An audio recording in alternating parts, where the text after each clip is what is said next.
Hey friends, if the Microsoft Edge screen goes black while scrolling, then please watch this video. I will guide you through the resolutions. The first solution is to clear the Edge browsing data. Open Microsoft Edge. Click on these three dots at the top right corner and then select History. Click on the bin symbol here. After that, you can select the time range as all time. Click on Clear now. The next solution is to update the mouse and graphics card drivers. Search for Device Manager in the Windows search bar and open Device Manager. Expand the list for mice and other pointing devices.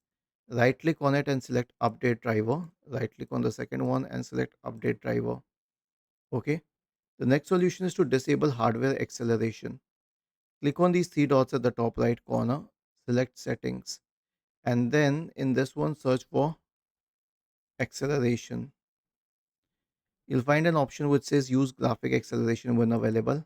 Uncheck it and then you'll have to restart the browser. The next solution is to check for Windows updates. Right click on the Start button, select Settings from the menu, go to the Windows Update tab on the list on the left hand side, and click on Check for Updates in the right pane. Now it said retry all because the updates had failed, but you have to click on Check for Updates. The last solution is to reset the Edge browser. Click on these three dots at the top right corner and then select what do you say settings, go to these reset settings, click on the store settings to the default value and then reset it. Was this helpful? If yes, then please subscribe to the channel. If not, then let us know in the comment section of the video on how we could help you further.